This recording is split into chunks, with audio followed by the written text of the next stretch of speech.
Hi, fam. Welcome to another edition of I Got a Lot of Things to Say.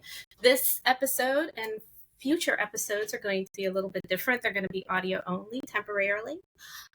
We have a friend of the podcast back today, Chai Komanduri. You know him from MSNBC's The Beat with Ari Melber. He is a Democratic strategist. He worked for Obama. And we are here to talk about Sunday, basically. What happened Sunday? Che, great to have you back. Great to be back. Biden said out. And we have Kamala Harris, which I'm actually really excited about. For people who may be a little bit confused, not knowing what's happening or what is going to happen, can you kind of give them a little bit of a breakdown? Yeah, I think that very simply, President Biden had the easiest, smoothest possible handoff of the Democratic nomination. He fully endorsed Vice President Harris.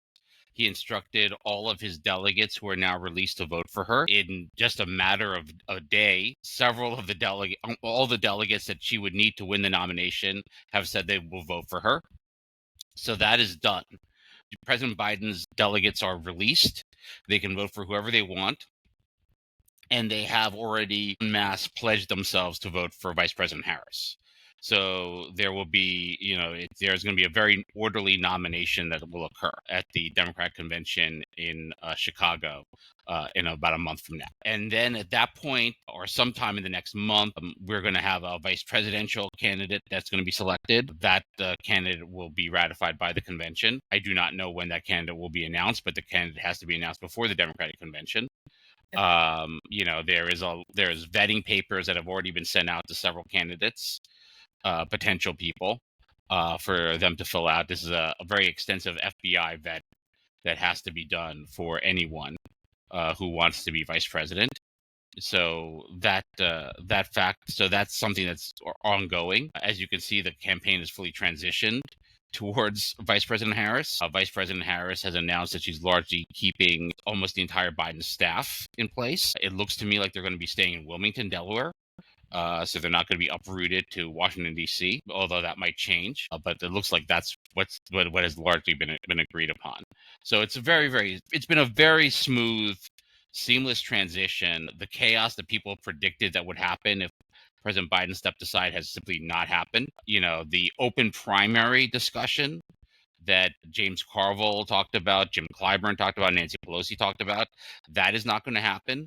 That was squelched pretty much the minute President Biden endorsed Vice President Harris on Sunday, and several of the people who would have been her competitors for the nomination said, we are standing down and supporting Kamala Harris. So it's about as smooth a transition as you can make. And I'll admit that I'm very surprised by the level of energy and enthusiasm that this has generated. Yes. Kamala Harris has entered this presidential primary with a thunderclap. I mean, she has there's an energy and enthusiasm for her that I have not seen since Obama 2008. And with Obama 2008, you kind of saw that coming from a long ways. This is something that has really taken me by surprise.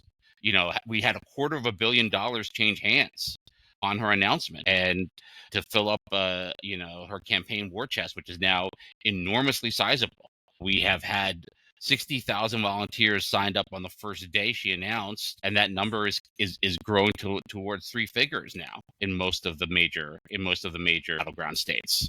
So we're going to have a huge volunteer workforce that's going to be there.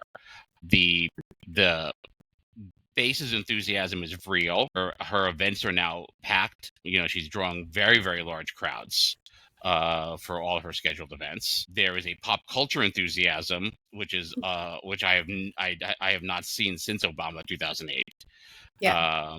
Which is remarkable. I did not expect that Charlie XCX would declare her a brat, and that just became the biggest thing online. I mean, I think Van Jones said it very best, that she's like the coolest thing in the culture if you go on TikTok now. Yes. And that is an energy that like we have not seen for a long time. So it's just been remarkable. It's only Wednesday, this all happened on Sunday, and it feels, Lenin once said that sometimes nothing happens for decades. Sometimes years go by and nothing happens, and sometimes days go by and years happen. Yes. And so that. Yeah.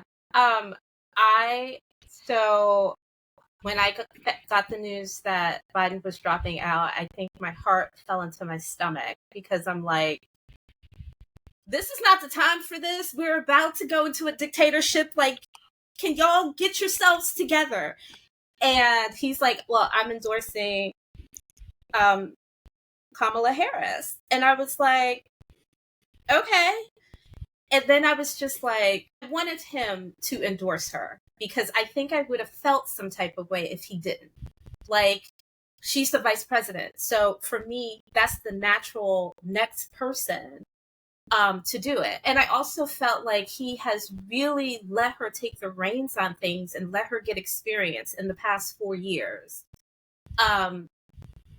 in ways that maybe she did not have it.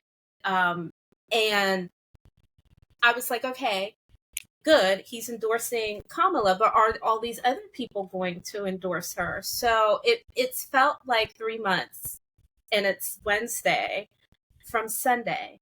I am feeling a lot better. I'm feeling a lot hopeful. This feels very, and I said this on Threads today, this feels very 2008. Like you said, this feels very Obama, very 2008. You have people who are doing Zoom calls to raise money for her, different fragments. Sunday night, Black women did it. Monday night, Black men did it. I think there's a call tonight for white women. There is going to be a call, I think, on Friday for the LGBTQ. So we really are galvanizing, especially on social media, around her. And I'm really excited to see that, because the thought of having Trump again is a very scary thought. And it's a very scary thought for a lot of people. And when it first happened, a lot of people were just really like, I mean, you heard talks of, do I need to leave the country? Where's my passport? All of this. And you don't hear any of that now. It's pretty much like, yeah, we're all in for her. And that's really exciting to see, because I think we kind of, with everything that's happened from literally 2016 to now, we kind of need a little bit of hope. And Biden gave us that in 2020, but the hope was a little bit different. And now we have it again in 2024. So her vice presidential picks, the people who got the vetting stuff. And I want to ask you a little bit more about that, because I knew there was FBI and all of that, but I didn't really know like the pertinence of it, of whatever you can tell us. But Mark Kelly got vetting Gretchen Whitmer. I believe now we heard Pete Buttigieg is also part of that.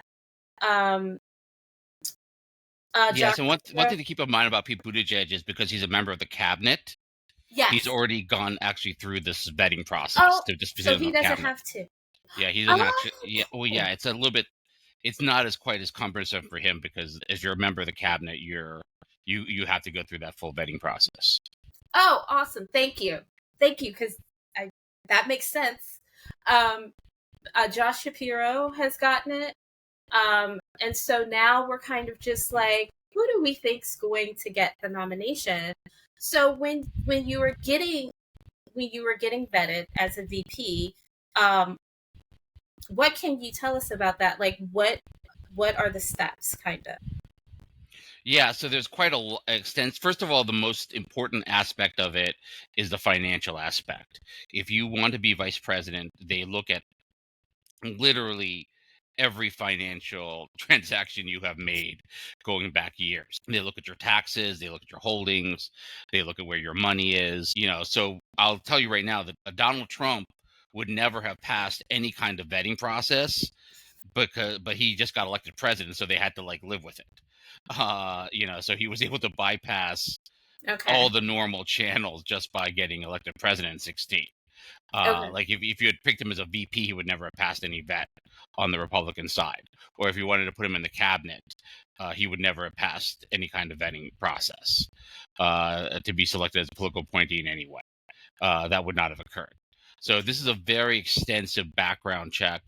It is usually heavily focused on financials. It is, they look at your criminal record. They talk to people who know you. They look at former employers, places where you worked with, former employees. It's a very extensive process. They investigate any rumors into you. So it's been published in, I think it was Jonathan Martin's book about the 2012 Mitt Romney campaign and how Chris Christie supposedly didn't pass the vetting process that Mitt Romney had set up. And there were rumors and allegations that Christie was involved in an extramarital affair that was in the book. But it's obviously I don't mean to gossip monger, but it's a published book. No, it's in a book. Like, yes. It's been published in a book, so it's Yes, not like right. it's not like you went and someone told you and said, "Hey, Che, did you hear this?" And then you're telling me it's published. No, I was reading about it in his book about the Romney campaign, and one of the things that caused Christie was very angry at Romney because people in the Romney campaign had kind of put out there that Christie didn't pass the vet,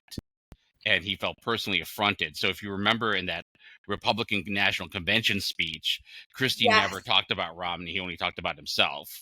And then there was a belief that when he was embracing Obama after Hurricane Sandy, if you remember, at the Jersey Shore, a week before the election, he was doing it as a way to get back at Romney.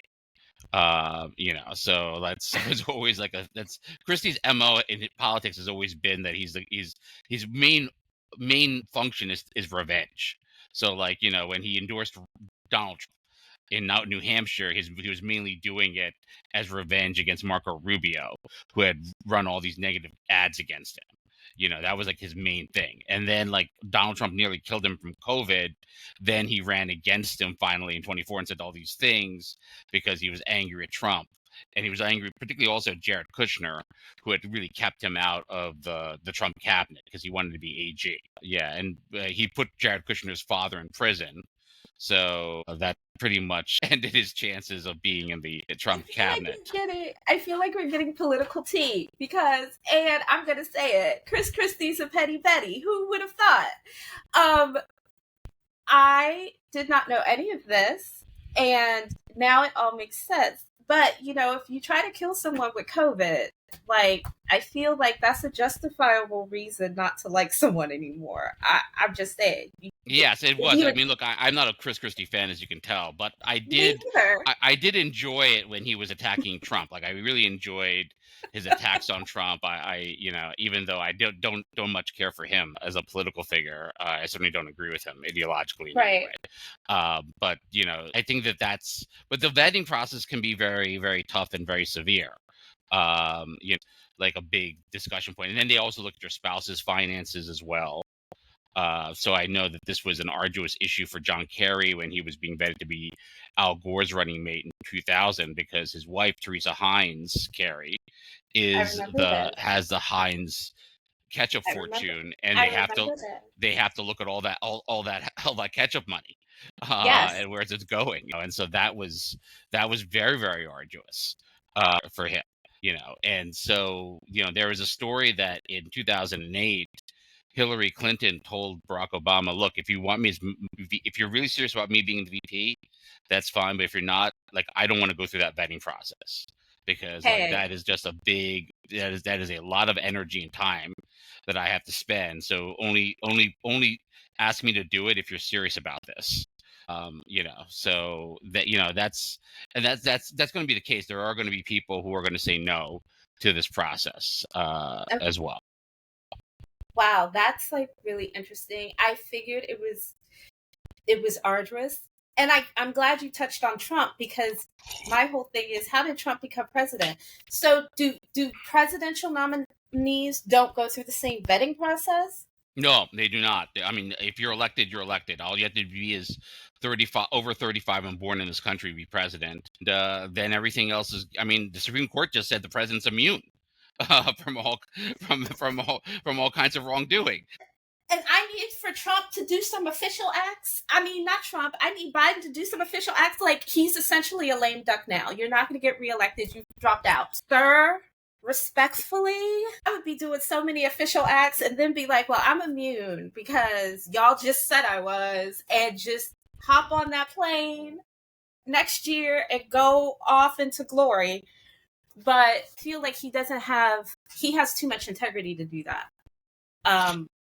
No, he absolutely does, and that's actually also why people wonder why like the Elon Musks of the world are so into Trump.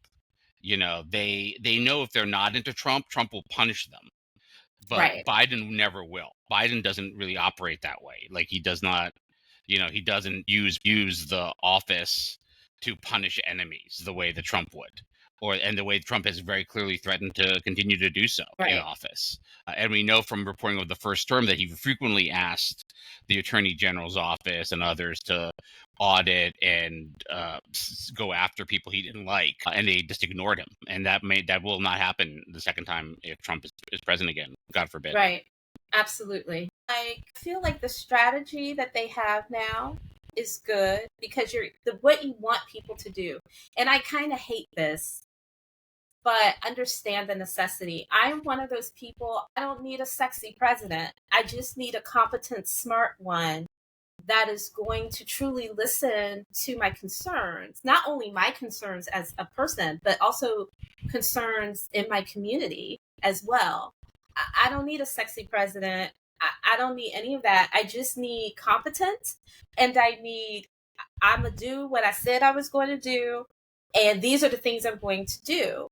But I also understand that we kind of live in a world where we kind of do want the sexy president. Like, I remember watching documentaries. I'm a huge documentary buff, and I've been watching documentaries since I was like 6 or 7 about Kennedy, and how one of the reasons they felt like Kennedy got elected was because he was so handsome. And people would talk about, he's so handsome. And then I saw it again with Clinton. Like, Clinton ran and everyone, my goodness, Bill Clinton. And then it happened with Obama. And I'm just like, that's all great and all, but can they do the job? But I understand we still kind of don't vote informed. We still kind of vote based on feelings, and we still kind of vote like, do I like this person? Is this person personable? Which I kind of don't understand how Trump got elected, but I've heard stories that he's very charismatic, and he kind of, I don't know, because I don't find him charismatic at all, and I've never liked Trump. Like, even when Trump was in Home Alone, I was like, man, why is this man in this movie? Like, every time I saw him, I was like, I don't care. But I've heard stories where they're like, he's very charismatic and he's kind of personable when he wants to be. And I feel like that helped with Biden. And now I feel like it's helping with Kamala. Do you like agree with that? Yeah, so the way to think about it is, Teddy Roosevelt said the main power of the presidency is the bully pulpit, right? Mm-hmm. And so when you think about what the bully pulpit is, and this is what really dismayed me about Biden's debate performance, and where I was like, there's no way we're going to win this campaign after I saw that debate performance. Because if Biden is behind, the only power a president has to move people, to persuade, is the power of language, the power of rhetoric, the power of words, right? And that is the only power the president has. And to be more specific, in today's era, it is the ability to speak into a TV camera and persuade and convince people to be on your side. So if you think about it, Obama certainly had that. Bill Clinton certainly had that. The Kennedys certainly had that. I would say all three of them did. Yeah, sure. FDR certainly had that. Reagan on the Republican side certainly had that. Yes, he did. But Biden in 2024 did not have that. There was no way that he was going to be able to use the power of language, the power of words, to persuade voters who were not with him to be with him. That's why him being behind Trump by like 3 or 4 points is far more serious than Kamala being behind Trump 3 or 4 points, because Kamala has the ability to speak into a TV camera and persuade people. That is an ability that she definitely does have. And with Trump, when people say he's charismatic, they're not super wrong. I mean, Trump is a very skilled TV talker. He has been talking Yes. into a television camera for decades. On that Apprentice TV show, he literally was talking to a TV camera for hundreds of hours a month. I mean, that level of training is very rare. And if you notice it, Trump actually, like, he understands where the camera angles are. He understands how to position himself on TV. The camera, as they say, is kind of his friend. He understands how to use hair coloring and spray on tans to make himself look Yes. younger on camera. And when he speaks, like, there is a lot of energy behind his words. Like, he speaks with a Yes. tremendous amount of energy.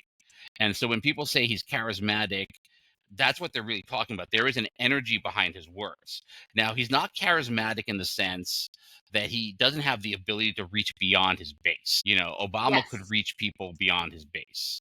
Bill Clinton could reach people beyond their base, etc. I think Harris has the ability to reach people beyond the base, but she hasn't really shown that aspect Right. yet. So that's like a big piece of it that she's going to have to grow and develop into. But I have tremendous confidence that she's going to be able to do that, because I've already seen enormous growth and development in her over just the last couple of days. I think that was something. I know that was my initial concern. Are white people going to vote for the black lady, the black Indian lady? Like, are people going to vote for her? I'm definitely going to vote for her. I think most black people are going to vote for her. I mean, our voting record speaks for itself. But I'm like, are white people in Iowa going to vote for her? And you're right. I think she does have the capability to reach across to voters and get them excited. And we haven't seen it yet, because I mean, I know it feels like it's been 3 weeks, but it's literally been like 4 days. So, she has to get it together. But that was my first concern. But then I had to go back and go, they voted for Obama. And I remember when Obama ran, my mom was just like, my mom is a boomer. Both of my parents are, who lived in segregated places and went to segregated schools. And so for them, it was like, they're not voting for the black guy. And when he got the nomination, they were just like, what? And then when he won, I think my mom like cried. And she was just like, I can't believe, like, we voted for a black man for president and then happened to do it again 4 years later. I kind of have to bring myself back to that, because if not, I go, well, look what happened after we had the black president. Look what we got. And that was really a backlash from having Obama in the White House for 8 years. I think half of the country is kind of ready for something different in the White House that's not white male. I mean, I'm certainly ready for the first woman. I'm ready for the first Asian person, which we may get. So I'll get 2 for the price of 1. The first Jewish person. And we really shouldn't be doing first in 2024 and beyond, but here we are. I think the White House and the cabinet needs to start looking like the United States, and all of the United States is not white men. But I was really worried about that. You seem, and I trust you, that she is going to pull it out of the park, and I think she is. And I really think she's going to resonate with women, because she's been really good at pushing Roe v. Wade and abortion bans, and what she's going to do to rectify that once she gets into office. And I think, hopefully, I'm praying that really will resonate with some of the white women, especially in the red states and the Midwest, who may just be like, I don't know if I should do this or not. I hope they realize, like, my body autonomy. I mean, for some people, it's already gone. They live in states where they can't get abortions. So I'm hoping that that will resonate with them, and I think she can really galvanize that base. I think women are going to be the key to cinching this. All Yeah, the women.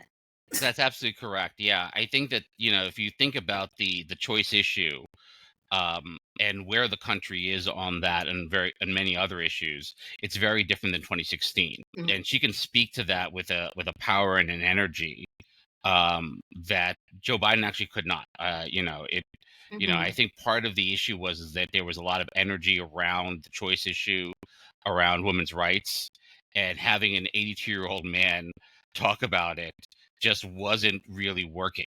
And a Like, Catholic one, and right. a Catholic one who I'm also Catholic. We're not supposed to be talking about abortion or having abortion. We're supposed to be on the side of, we're supposed to be happy that Roe v. Wade got overturned. So I think for him, that was very hard because you're right. You're an 82-year-old man who's never given birth in your life, and you are part of a religion that tells you that abortion is wrong. And he may still have some personal feelings about it, even though he realizes I'm not for all Catholics. I'm for all people, and all people aren't Catholic, and all people don't believe abortion's wrong. But I think he had a problem with that. And I think that's one of where Kamala kind of fit in, because she would then come in and talk about it. And I think now, well, she's the so is she the presumptive nominee or the nominee? Presumptive, She's right? a presumptive nominee. She will be the nominee. There's no one challenging her. She has all the delegates. All the money that went to Biden is now going to her. That was an easy transfer. It would Mm-hmm. not have been an easy transfer if it had been somebody else, by the way. That would have Okay. been much more difficult. Just on many levels. I mean, the messaging, the Biden agenda she can run on, just the logistics of it. It's all just much more easy that Biden has chosen to do this very clear handoff to her. But I also think that when you look at Kamala Harris, you're looking at somebody who has traversed a lot of different worlds. Yes. She is somebody who grew up in Berkeley, had a Jamaican father and an Indian mother, and then went to Howard University. I believe Yes. the nation's oldest HBCU. It is. Yeah, and graduated, then went back to California, became a prosecutor in San Francisco, which is a very diverse city. And succeeded there and became California Attorney General. She's married to a Jewish man, who himself is a lawyer from Los Angeles. She is somebody who has really been in a lot of different like places, and her experience is like really a very American experience. So it's her ability to talk to that I think is going to be key. If you notice in her messaging, there's two pieces of the message. There is her prosecuting the case against Trump, talking about how she's prosecuted criminals and Trump is just simply the next one in line for her, and talking about how she believes in law and order and democracy and the rule of law and rights and freedom, and Trump does not. And I think that was all very, very successfully done in the speech. There is also this whole discussion about building the middle class for the future, turning the page. We're not going to go back, and we're going to build a better future for the middle class. So that is the other aspect of her message as well, which I also think will really resonate. Yeah. I completely agree. So, what happens August 17th is the convention. So, because I Hmm. feel like we're going to see kind of a different convention than the RNC convention. I tuned in for the RNC convention, and I mean, now I think for a lot of us this is unprecedented because we've never had to do this before. Um how different is the convention going to be, and are there going to be, I'm assuming there are going to be extra steps because we now have to vote her in as the nominee. Yes, I mean, so they're probably going to do the roll call right away on Monday. Um, they will probably do a roll call vote or an acclamation vote. Usually, what they do is an acclamation vote for the vice president, and then, I think the programming for the convention is going to be very different. So with Biden, I think a lot of it was about talking about the accomplishments of the first term, all the legislation Biden passed. And it quite frankly would have been kind of a backwards looking convention, it would have been about 4 more years. And this one is not necessarily going to be that. There's certainly going to be a lot of discussion about the Biden agenda and the Biden accomplishments and how she will own that. But you're going to have a very different sort of set of messaging about the future, about how she's a prosecutor and now she's going to prosecute Trump. You're going to have some very big emotional moments. So one of them is when Joe Biden addresses the convention. I expect that there is going to be a very lengthy standing ovation for him and a lot of tears on the part of a lot of Democrats when he does a speech. You will have Barack Obama's speech to the convention. That will be a real highlight when he's talking about her, and probably will be talking about his own struggles as the first African American president, and how this is kind of the next step in terms of becoming the country that we want to be. Then you're going to have the vice president, whoever that is, will be addressing the convention, and you're going to then hear from Kamala Harris herself, and that I think will be very emotional. She is the first woman of color to accept a major party nomination, so that's all going to be very, very different and very exciting. I'm tired of living in unprecedented times. To go back to what you said about Kamala being in different fields, I didn't think about it in the same way that you did in regards to how she can reach people. She grew up in Berkeley. That's a very diverse area. She went to an HBCU for school. So, I mean, would she be the first president to graduate from a HBCU? She would be, yes. She would be the first president to ever graduate from HBCU. And so that's kind of important. Then, like you said, so she can resonate, I guess, with the Law and Order crowd. She can resonate with the Black crowd. She can resonate with I feel like more progressive people. I think the difference between Biden and Harris for me was that Biden, while I feel like he got a lot more progressive, like his administration and his office was more progressive than I thought he would be. And I also think they were more progressive than how he's ever been, if that makes sense. Like, he kind of went a little bit further to the left, but I think she is also going to move it further. It's not going to be as far as people want, because you can't give everybody everything. But I think she is a little bit further left than Biden, and I think that also excites people. Like you said, with the debate that Biden had, the reactions to the debate were really various. I know in my family, and I'm Black in a Black family, we just saw it as, oh, he had a really bad night. But it didn't sway that we were gonna not vote for him. But we also had to remember, and I remember telling my dad this, it's not us that he was debating for. He's debating for people who are like, I really don't want to vote for you, so what do you have to say? And you're voting, and he was debating, that debate was for younger people, undecided people, and people who I'm just not going to vote this election. And if we look at those people, he didn't bring it. And it was absolutely understandable for them to be like, I'm not doing this. And I think a lot more people would have stayed home and not vote than vote for Trump. So we were in the DNC was really in a pickle, as I'd like to say, because you have a bunch of people that don't want to vote for Trump. And okay, I may vote for you, but right as it stands right now, I don't want to. And so I'm just not going to vote. And you saw the debate, and I watched the debate live, and I was just like, which Biden is this? Like, what is going on? I'm now coming to the conclusion that I think it was a good idea for him to step down. I think he did the right thing. I think he was like, they're not going to do it.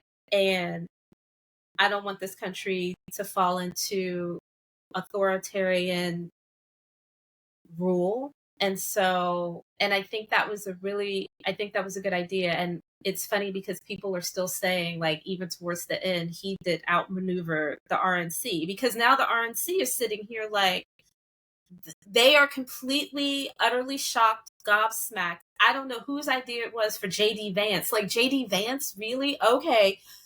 And it really knocked them off their feet a little bit. And I don't know if if the RNC is gonna be able to get that momentum back. Um, and I think there are gonna be people that before Biden was like, I'm not voting, who are now like, I think I'm gonna vote for Kamala. I mean, look at how many new donations. There were like unprecedented small donations from people who had never donated to a campaign before. Absolutely right. And and I think that was really, really impressive. And I also I just feel hopeful. And I think Charlie SEX, like, that was brilliant. I think that was brilliant. Because that got the younger people to vote. Oh, Charlie said what? Who? Okay, so you have the younger people to vote, and a lot of the older folks, myself included, is like, I don't know what a brat is, but if if if they say it's good, go ahead. I don't care. As long as it gets voters to the polls, she could be a brat all she wants. But in the last 4 days, I've become more hopeful. I I think she's going to win. I never thought I would see a woman president, let alone the first one being a woman of color. Yeah, and I think it's very interesting when you think of it that way, that this is revolutionary in so many ways, but in an important way, it actually speaks to our times, because what Donald Trump wants to do in every single way is take us back to the chaos of his administration, take America back to the past, to make America great again. So he wants to take us back to this place where America was once great. It's a very backwards looking campaign. It's a very much about the past, and it's about an America, an imaginary America that once was. And she embodies the future, I think, for a lot of voters. There's no doubt you're going to get change, you're going to get the future, you're going to get something forward looking, and you're going to get a break from the past. I mean, I thought that the most powerful line in her rally speech now is, "We're not going back." Right. That I think is really, really key. There's a great movie called Her Majesty Mrs. Brown, Yay. which is a film from 1997 starring Judi Dench, Uh-huh. and Anthony Sher there plays Disraeli.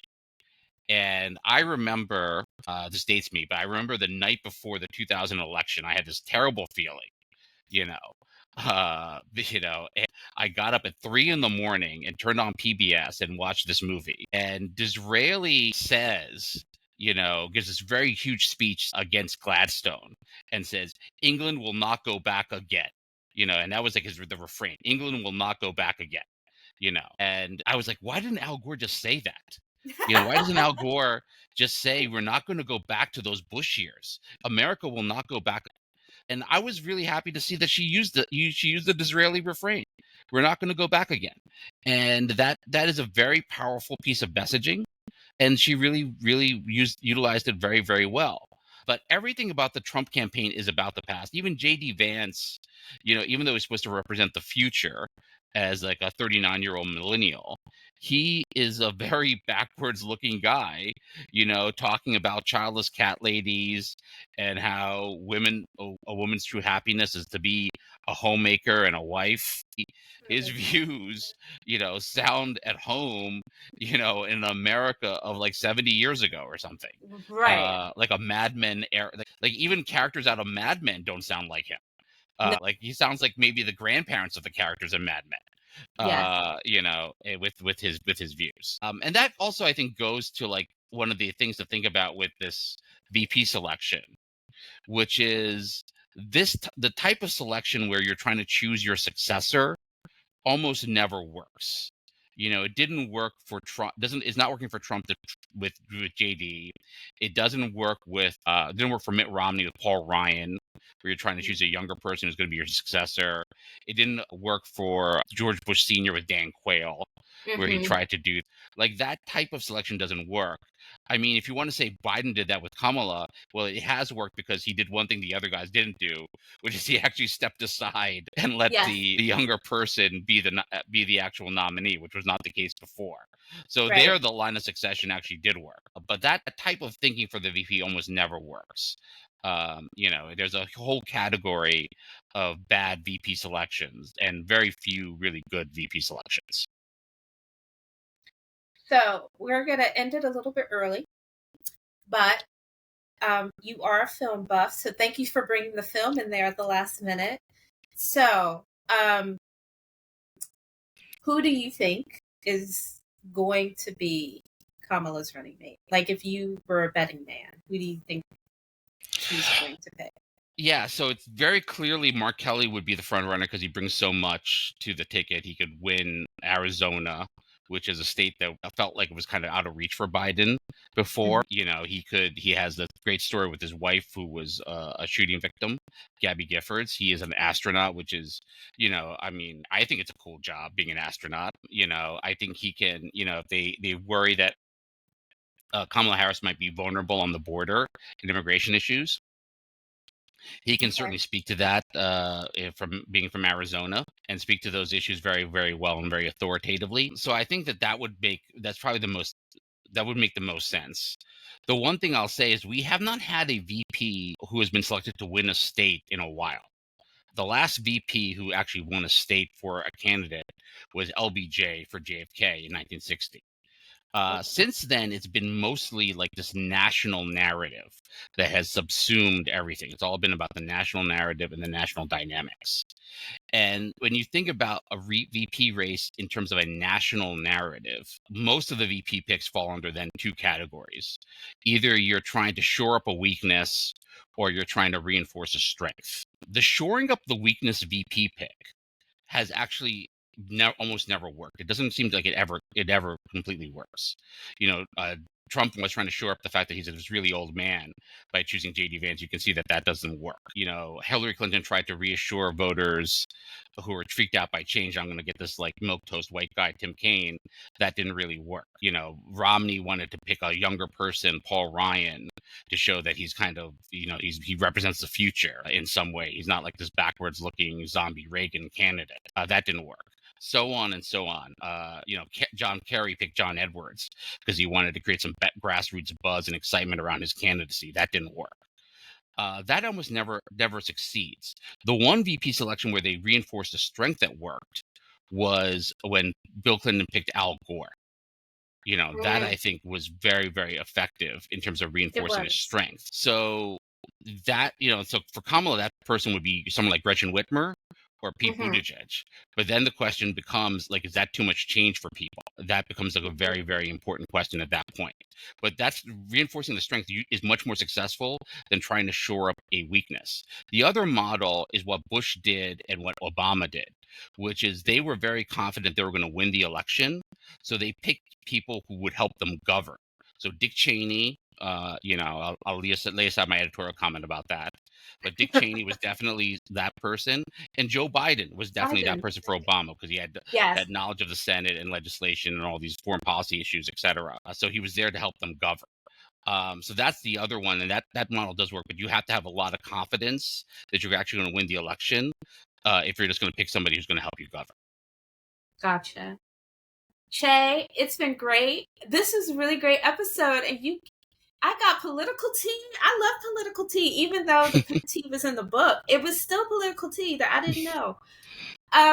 Chai, thank you so much. Guys, this has been another episode of I Got a Lot of Things to Say. My name is Kia Dotson, and I'll check you later. Bye.